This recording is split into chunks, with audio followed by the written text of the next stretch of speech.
Good afternoon.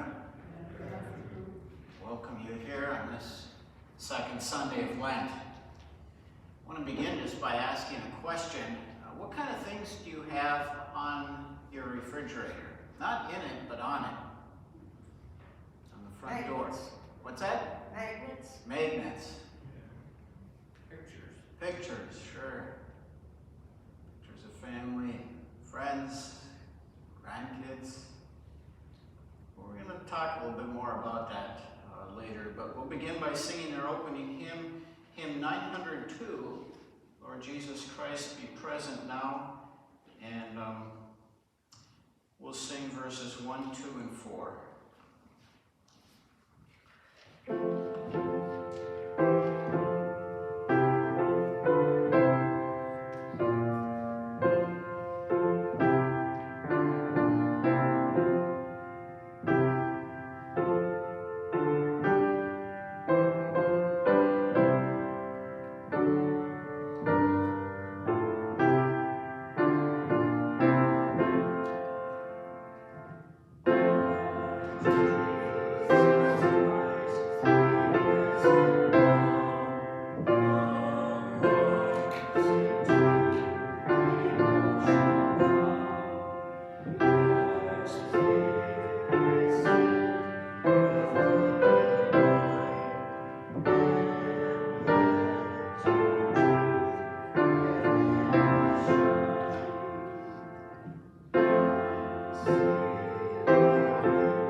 Follow the order of worship as you see it in your bulletin.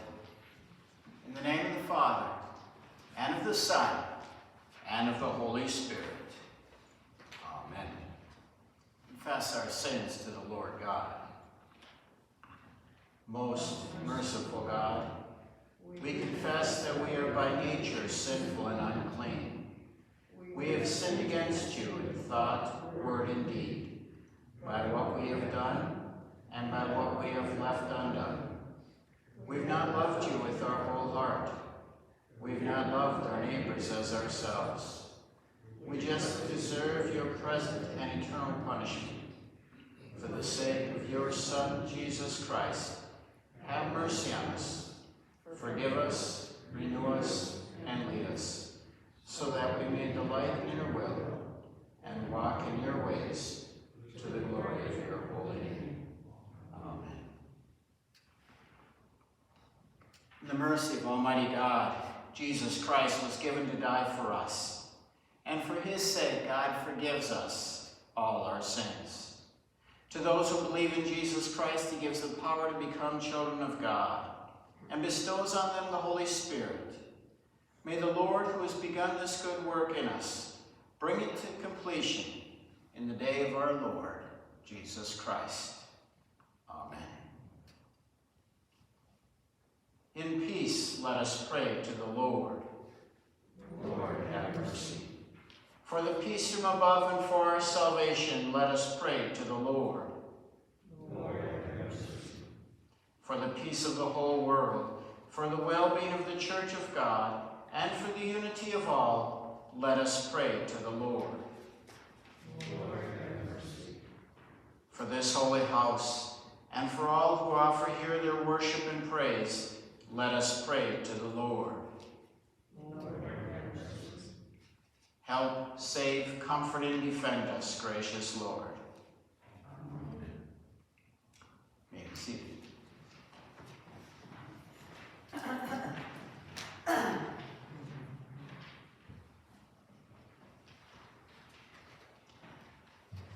Our Old Testament reading for us this day comes to us from Genesis chapter 17.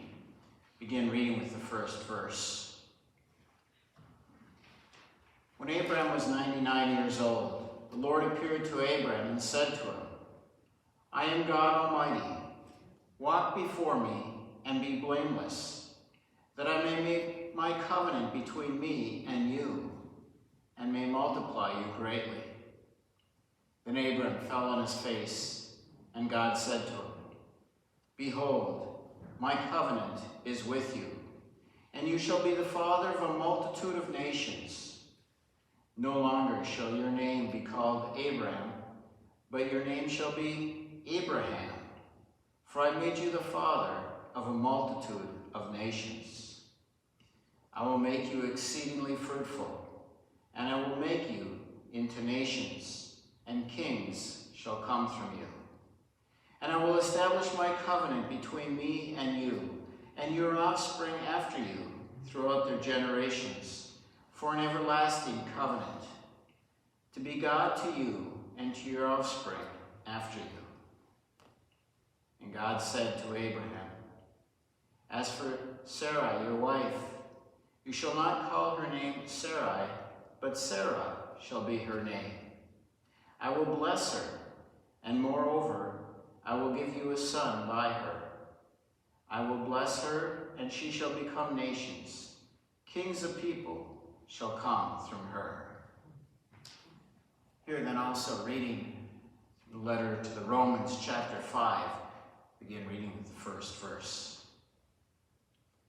Therefore, since we've been justified by faith, we have peace with God through our Lord Jesus Christ. Through him we've also obtained access by faith into this grace in which we stand, and we rejoice in hope of the glory of God. More than that, we rejoice in our sufferings, knowing that suffering produces endurance, and endurance produces character, and character produces hope, and hope does not put us to shame, because God's love has been poured into our hearts through the Holy Spirit who has been given to us. For while we were still weak, at the right time Christ died for the ungodly. For one will scarcely die for a righteous person, though perhaps for a good person one would dare even to die. But God shows his love for us in that while we were still sinners, Christ died for us. Since therefore we have now been justified by his blood, much more shall we be saved by him from the wrath of God. For if while we were enemies we were reconciled to God by the death of his Son, much more now that we are reconciled shall we be saved by his life. More than that, we also rejoice in God through our Lord Jesus Christ, through whom we've now received reconciliation. Please rise for the reading of the Holy Gospel. The Gospel this day comes to us from Mark chapter 8, beginning with verse 27. This is also the basis for our message this day. And Jesus went on with his disciples to the villages of Caesarea Philippi. And on the way he asked his disciples, Who do the people say that I am? And they told him, John the Baptist, and others say Elijah, and others one of the prophets. And he asked them, But who do you say that I am? Peter answered him, You are the Christ. And he strictly charged him to tell no one about him. And he began to teach them that the Son of Man must suffer many things, and be rejected by the elders and the chief priests and the scribes, and be killed, and after 3 days rise again. And he said this plainly. And Peter took him aside and began to rebuke him. But turning and seeing his disciples, he rebuked Peter and said, Get behind me, Satan, for For you are not setting your mind on the things of God, but the things of man.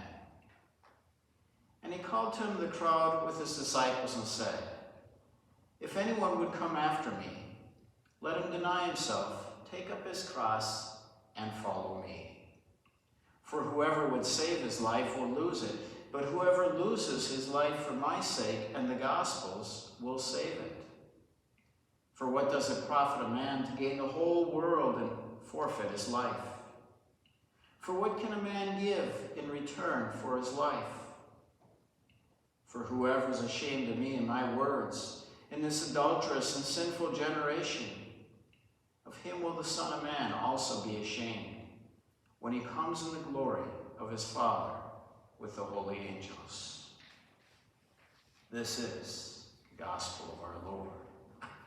We join together in confessing our Christian faith as we use the words of the Apostles' Creed, as you'll see it in the back cover of your hymnal. I believe in God the Father Almighty, maker of heaven and earth, and in Jesus Christ, his only Son, our Lord, who was conceived by the Holy Spirit, born of the Virgin Mary, suffered under Pontius Pilate, was crucified, died, and was buried. He descended into hell. The third day he rose again from the dead. He ascended into heaven and sits at the right hand of God the Father Almighty. From thence he will come to judge the living and the dead. I believe in the Holy Spirit, the holy Christian church, the communion of saints, the forgiveness of sins, the resurrection of the body, and life everlasting. Amen. You may be seated. We'll sing our next hymn, hymn 722, Lord, Take My Hand and Lead Me, and we'll do all three verses.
Grace, mercy, and peace be unto you from God the Father, the Son, and the Holy Spirit.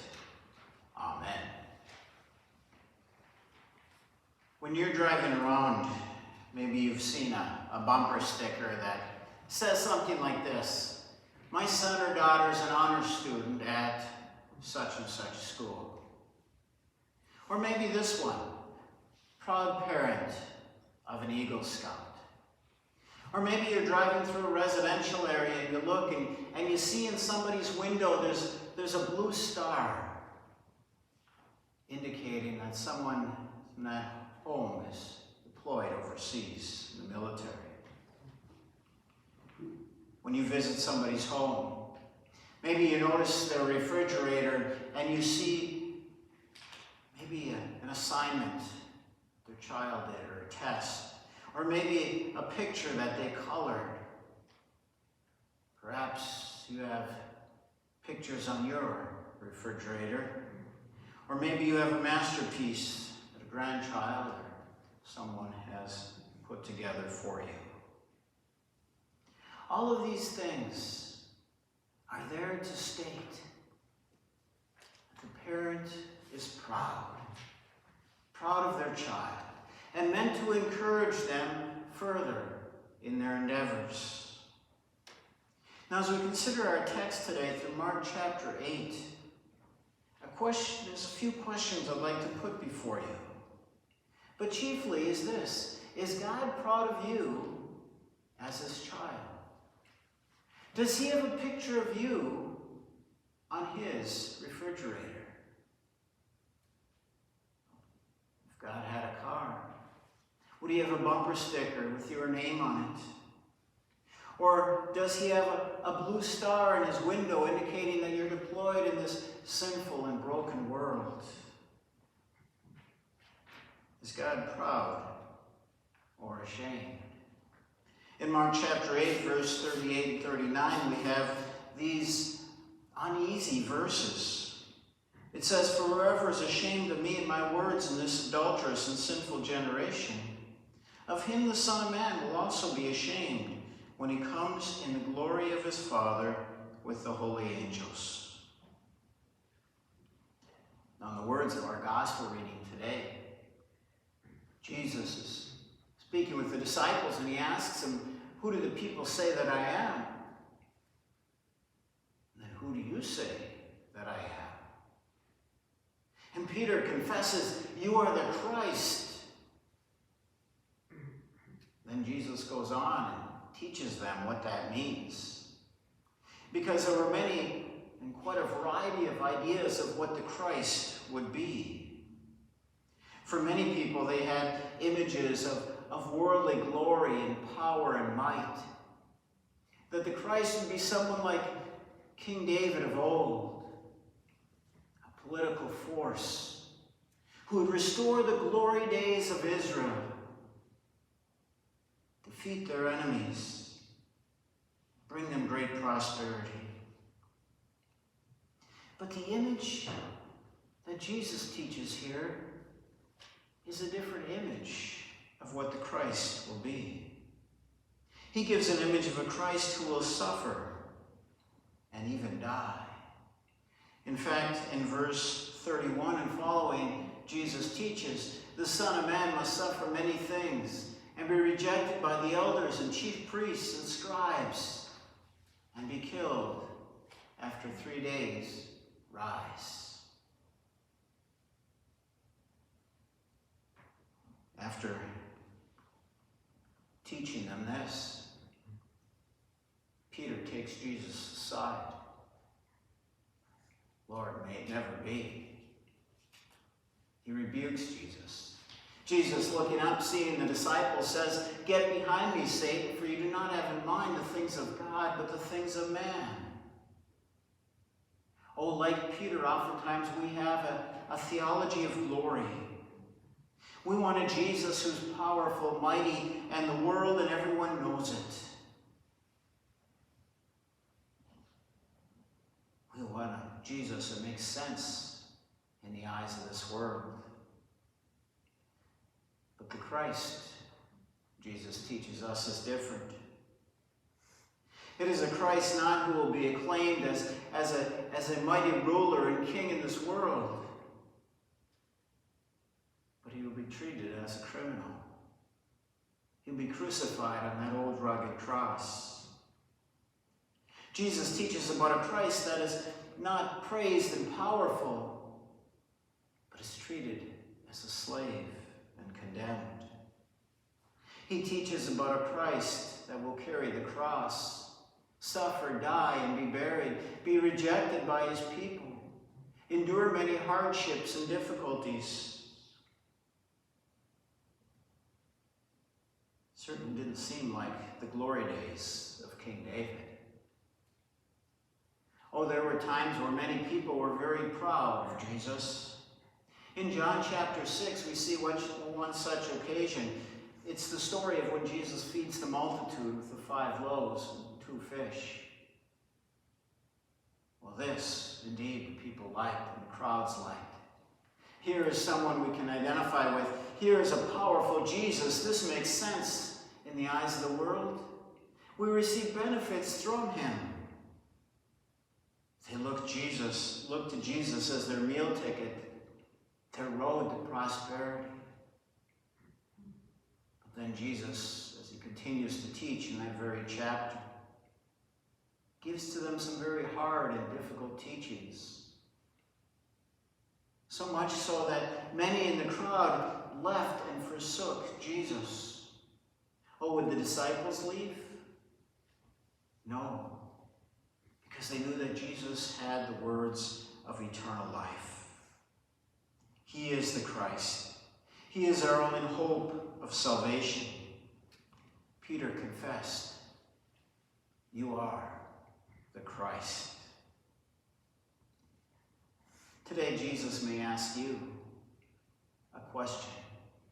Why do you follow him? Why do you worship him? Why do you confess his name in this world, especially when the world rejects him, turns away? Or consider how a similar question can be posed to some of our families at Rosebuds. Why do you send your children here to Rosebuds? Is it because of the excellent care and love that your children will receive while they're here? Is it because you have a peace of mind and know that they're safe while you're at work? Is it because it's convenient? You can drop them off and pick them up easily on the way to and from work? Is it because we're cheaper than other centers? Oh, all of those things can be very important. But consider one more option. Is it because Jesus the Christ is here? Why are we a part of the groups that we are a part of? Why are we a part of a church? Why do we follow Jesus? Is it because he is the Christ? In verse 34 and following of our text, Jesus says, "If anyone would come after me, let him deny himself, take up his cross and follow me. For whoever would save his life will lose it. But whoever loses his life for my sake and the gospel will save it. For what does it profit a man to gain the world and forfeit his life? Or what can a man give in return for his life? For whoever is ashamed of me and my words in this adulterous and sinful generation, of him will the Son of Man also be ashamed when he comes in the glory of his Father with the holy angels." Jesus invites us to take up the cross. And nothing in this world is more valuable than our Lord Jesus. Jesus speaks of the foolishness of chasing after the vain things of this world which will fade. They are here today and gone tomorrow. Augustine, early church father, said this: "Great is the world, but greater is he by whom the world was made. Fair is the world, but fairer is he by whom the world was made. Sweet is the world, but sweeter is he by whom the world was made. Evil is the world, and good is he by whom the world was made." Christ calls us to be willing to give up whatever things there are in this world, whatever glorious and powerful and mighty things the world offers, material things, physical well-being, fame and popularity, to follow him because he is good. Possessing the world and who achieves that is not worth losing one's soul over. And yet people will sometimes sacrifice their soul for far less. Often we may be tempted to be like Peter and say, Lord, may it never be. This is not how you get ahead in this world. Well, there are many who may choose the things of the world ahead of Christ. There are many who will dedicate their lives, their time and energy and everything they have only to the things that they see today. Running here, running there, this activity or that, while neglecting Christ and his church. Or maybe they just want to relax. But Jesus teaches about a cross. If we follow Christ, there will be a cross to bear. Being a Christian is not always easy. But there will also be a crown of glory. A crown of eternal glory and peace in heaven. And indeed, it will be more than worth it. But will we be tempted to turn away? Oh, Judas did for 30 pieces of silver. Demas, 2 Timothy, did because he loved the possessions and the things of this world. Often we may be tempted to love the things of the world more than Christ. Money, academics, sports, entertainment, power, possessions, fame. What good is it if we gain all that but lose eternity? Following Christ means we take up the cross. It means we follow him wherever he leads. It means we stop making ourselves the sole center of our lives and we make Jesus the center of our lives. It always involves sacrifice, avoiding those things that come in between us and our Savior. Yet oftentimes we will be tempted. Tempted like Peter, Judas, Demas, to sacrifice all that Jesus offers in order to gain the world, or at least our little corner of it. Instead of taking up our crosses, proudly bearing the name of Christ, we may at times feel ashamed of the Lord. We may remain silent. Family, friends, or social settings, or other places. Is Christ proud of us as his children? Well, when we look at some of these aspects, no.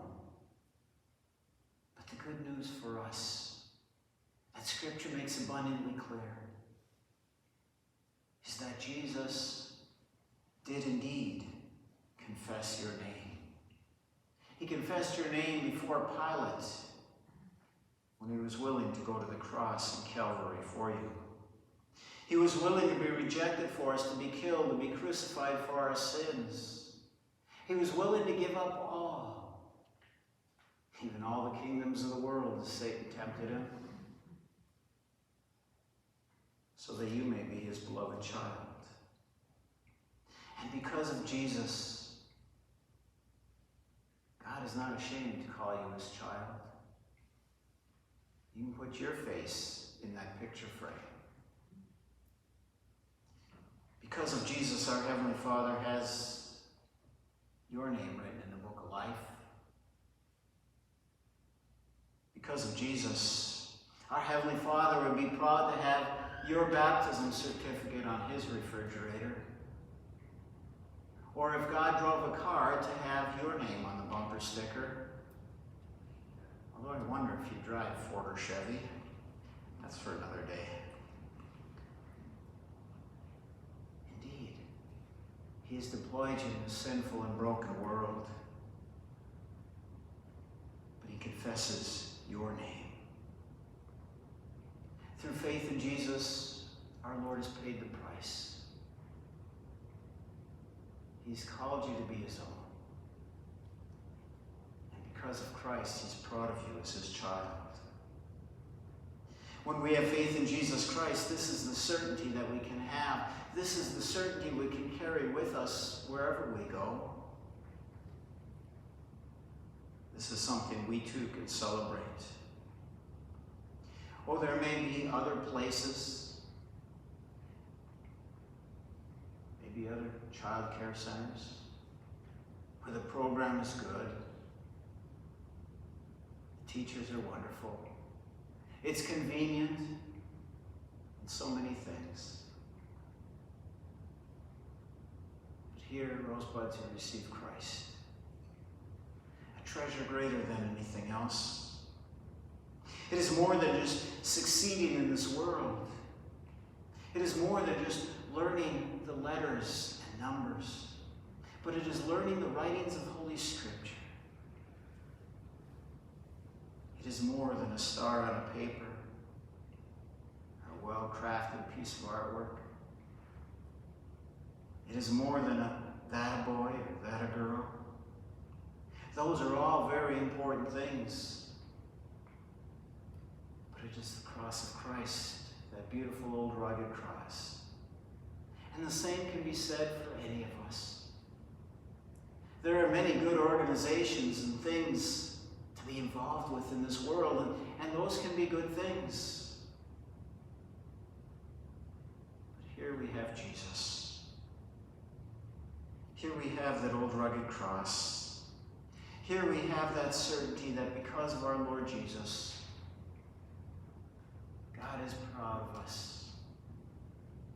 That through faith in Jesus our Savior, he confesses us to be his own child. And if he had a refrigerator, he'd probably have our picture on it. Amen. And now may the peace of God, which passes all understanding, keep our hearts and minds in Christ Jesus, our Lord and Savior. Amen. Respond to God's grace and his mercy as we present ourselves and our offerings to him. Please rise.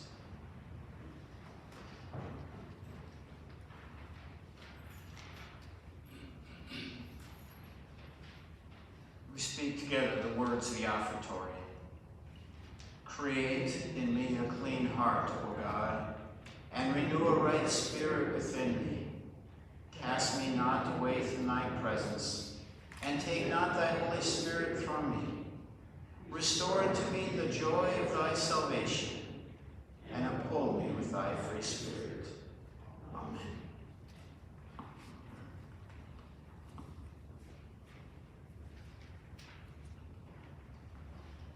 Let us pray.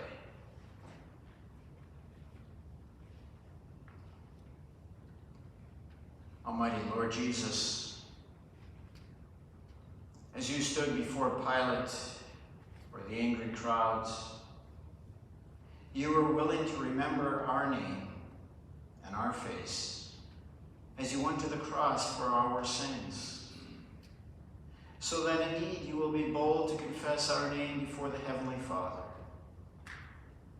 O Lord, we thank you for this gift of eternal life, this crown of life. And we ask that you would make us your bold witnesses to be proud of your name and to confess it wherever we go.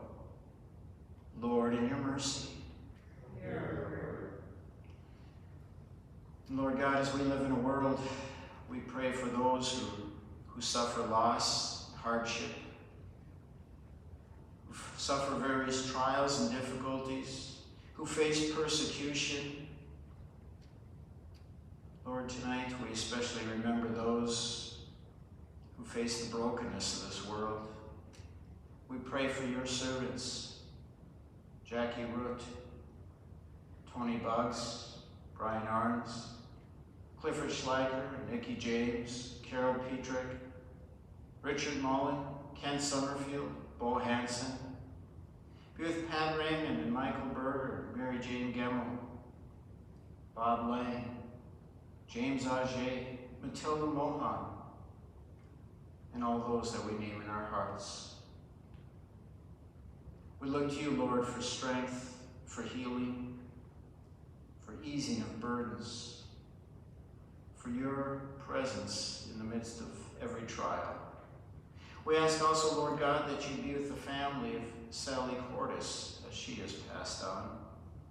Comfort that family with the hope and the certainty of the resurrection that we have through you. Lord, these things we bring before you with grateful hearts, knowing that you hear our prayers. We thank you for this day. We thank you for this season of Lent. We thank you for the old rugged cross. Hear us, and, O Lord, as we pray and as you have taught us. Our Father, who art in heaven, hallowed be thy name. Thy kingdom come, thy will be done, on earth as it is in heaven. Give us this day our daily bread, and forgive us our trespasses, as we forgive those who trespass against us. And lead us not into temptation, but deliver us from evil. For thine is the kingdom, and the power, and the glory, forever and ever. Amen. Lord bless you and keep you. Lord make his face shine upon you and be gracious unto you. The Lord look upon you with favor and give you peace. Amen. You may be seated for our closing hymn. Please note the words are printed in your bulletin as we'll sing the Old Rugged Cross. We'll sing all the verses.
Rejoice to see you here this day.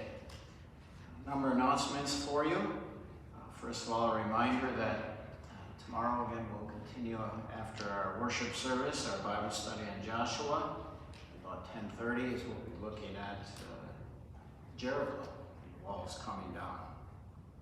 Also a reminder of our midweek Lent services. Wednesday at 7 p.m. will be our next Lent service. We'll consider characters of the Passion, and this week we'll hear from Pilate. And each week those messages are delivered in first-person accounts. Invite someone to attend with you. Also, please note the blood drive again this week, Thursday. If you're able to give and donate, wonderful. And if not, we certainly ask that you keep it in your prayers. Reminder of the Lenten devotion booklet that's on the welcome table in the back, brought by the Lutheran Hour. If you've not already received one, feel free to help yourself. Also, ladies, there's the Women's Quarterly, the new edition put out there as well. Also, a reminder, this is the last deadline is coming up in about a week for the survey that we're doing as congregation. We ask if you've not already filled it out that you would certainly consider doing so. You can do so electronically, as I've sent out the link. Otherwise, if you need a paper copy, do ask, and we'll be happy to give it to you as well. And our condolences to the family of Sally Cordes. Some of you may remember her husband, Pastor Cordes, had served here a couple of years in the vacancy before I came. She has passed on. I believe the services are going to be at King of Kings in Roseville. I'm not sure offhand what the exact arrangements are.